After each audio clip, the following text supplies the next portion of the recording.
nagtatawa pa ako dyan sa nagmamasahe sa akin, nagsiservice. Matagal na. Sabay, Lani ang mga.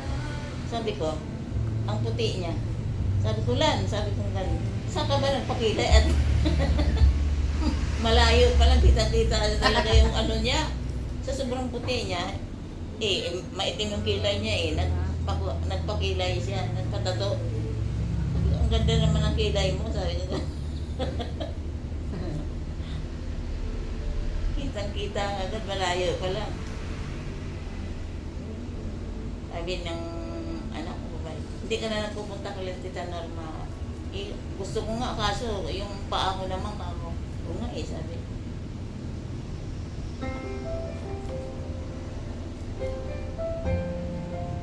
Pag dumating si George, kukunog ang muna kita.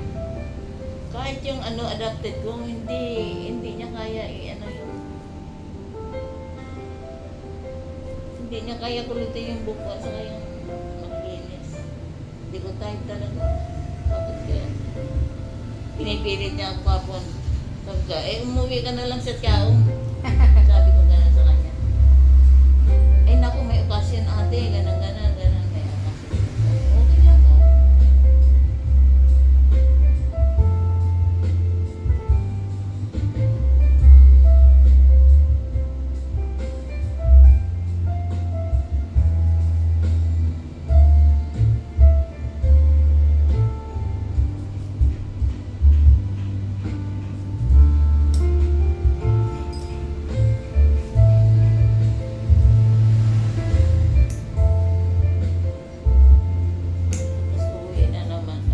Libre naman kasi Saan ba?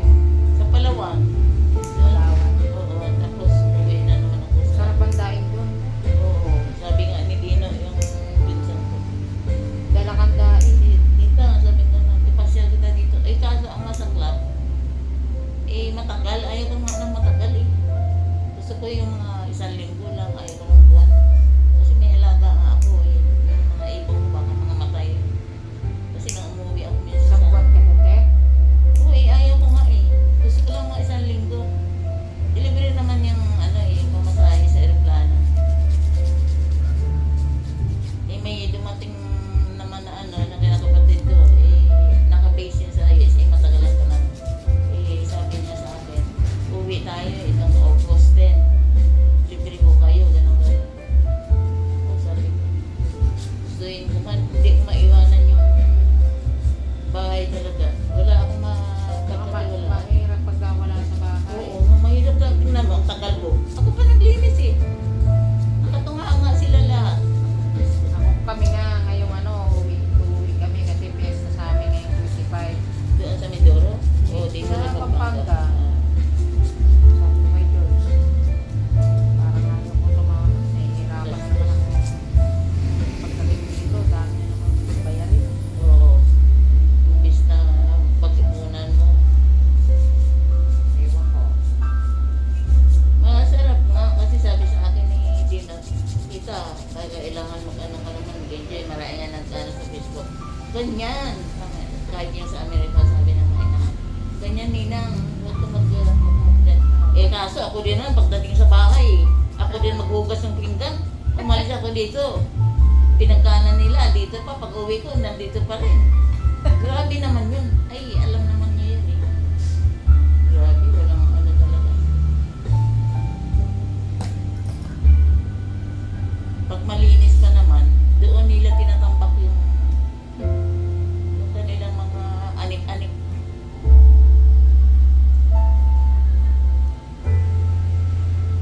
Iba talaga yung yung sabi ko, ayaw din naman nila kasi ako iwanan.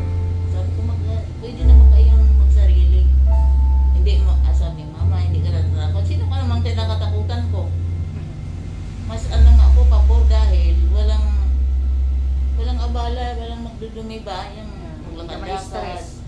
Hindi ako ma-stress, ako lang naman maglilinis. Sabi, ang laki naman ng lilinisin mo niyan, sabi. Wala namang naglalakad-lakad at saka hindi kasi sila yung walang malasabi Pagka naglinis ka, wala naman dudun. biro mo matatanda na dudumi, hindi mo lang pa-plus. plus lang yan. Hindi nakatutamaran pa. Eh, ayaw ko nilang pumigo kasi mga balat sibuyas sila. Pag nasita mo, masama ng loob. Ang isasagot pa. Eh, ganoon talaga.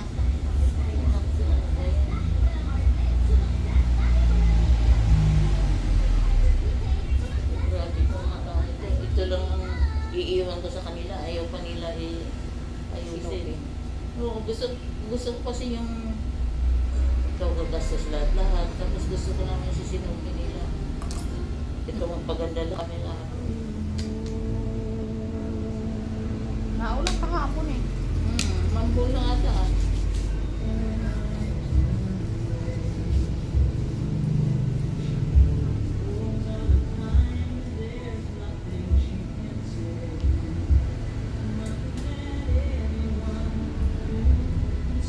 Kasi dapat na isang linggo ka sabi mo rin, Tita, alam mo na yung book mo.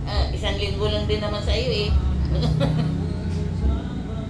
Ano yun natin ang Maano kasi siya, yung masinsin siya mag-ano, yung maliliit na colors ginamit niya. Sabi ko, ang galing, ang ganda-ganda. Aba, sabi ko, mga ilang ano kaya ito, mga ilan ang ano eh.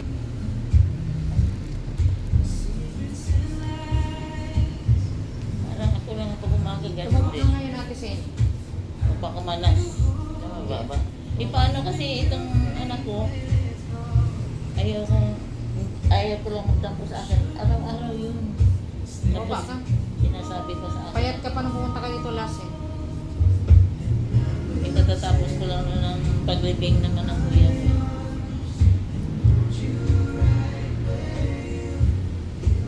Natatawa nga ako dyan sa anak kong babae. Sabi, Mama, huwag ka kumain ng ganyan-ganyan. Bawal yung ganyan-ganyan. Araw-araw mo naman ako niyayakag eh. Sa mga magagaling pa ng hotel. Kasi libre sa kanila yun eh. Itong Webes yata, Biyernes. Sa ano naman kami. Ang ganda ng hotel na inanaman namin sa ito eh. Libre, ang ganda. Ang sarap ng pagkain talaga.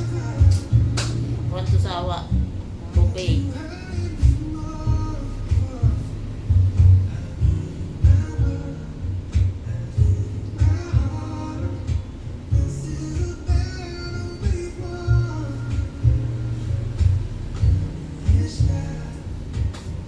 Sabi pa nga niya, kung nabuhay daw yung tatay niya, iiyak sa tuwa. Dahil swerte siya sa kumpanya na nilipatan niya ngayon. May-ari kasi ako. Yung mga libre gasolina. Basta hapon ang mga Libre pa ang gasolina. maganda talaga. Libre pa yung sasakyan. Ang bago ng sasakyan niya ngayon. Sabi ko, baka maiyak-iyak si Julito sa iyo.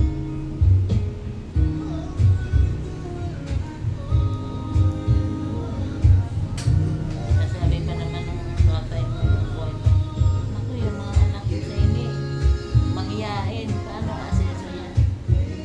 Sinabi ko sa kanila, wag, wala yung tatay niyo, nawala na. Kailangan, yan niyo yung buhay niyo. Para hindi kayo lait-laitin, di ba?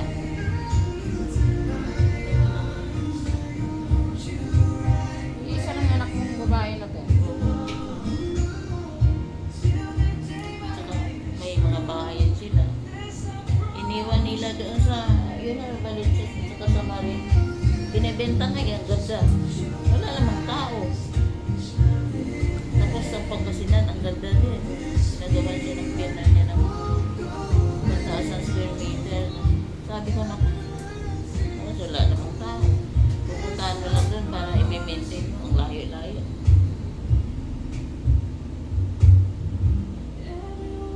Tama na yung maliit, tapos mayroon pang negosyo dyan. Diba?